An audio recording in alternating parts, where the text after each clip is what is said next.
কলেজের শিক্ষার্থীরা রাজপথে নেমে এসেছেন। এবার তাদের দাবি হচ্ছে যে কলেজ, তাদেরকে কলেজকে একীভূত করে একটি বিশ্ববিদ্যালয় গঠন করা হচ্ছে, ঢাকা সেন্ট্রাল ইউনিভার্সিটি।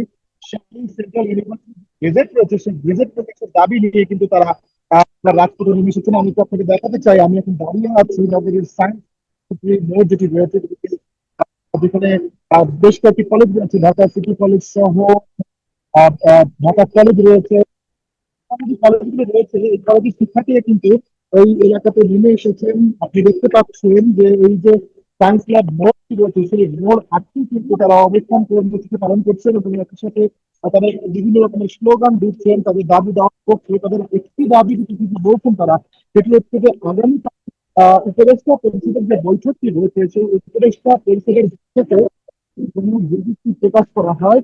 যদি বিজ্ঞপ্তি এই সময়ের মধ্যে প্রকাশ না করা হয়, সেক্ষেত্রে তারা বলছেন যে তারা কঠোর ঘোষণা করবে। তারা বলছেন যে বিগত যে সরকার ছিল, ফ্যাসিবাদী সরকার, সেই সময় থেকে কিন্তু তারা এই আন্দোলন চালিয়ে আসছেন। তাদের বিশ্ববিদ্যালয় ছাত্রদের জন্য কিন্তু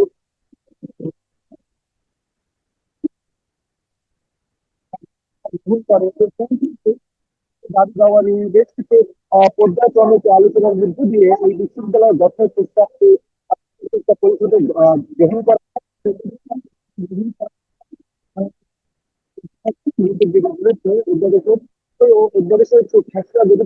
শিক্ষা অধিদপ্তর এবং শিক্ষা মন্ত্রণালয়ের ওয়েবসাইটে প্রকাশ করা হয় এবং সেখান থেকে রয়েছে।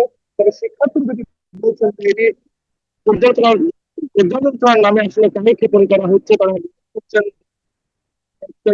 শিক্ষক এবং সরকারের মধ্যে এবং মন্ত্রণালয়ের কর্মকর্তারা আসলে এটি সঠিকভাবে বিজ্ঞপ্তি এখন প্রকাশ করতে দেরি হয়, সেজন্য ষড়যন্ত্র করছেন। তো সেই সব ষড়যন্ত্র আসলে উপেক্ষা করে তারা চাইছেন যে যত দ্রুত সম্ভব বিজ্ঞপ্তি প্রকাশ করা হোক। শিক্ষার্থীরা বলছেন যে তারা নির্বাচনকে সামনে রেখে কোনো রকমের অহিংস ঘটনা ঘটে, কোনো রকমের সমস্যা ঘটে সেটি চান না।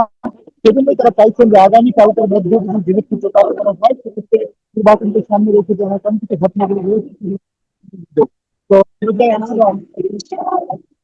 ও সব শেষ করছে।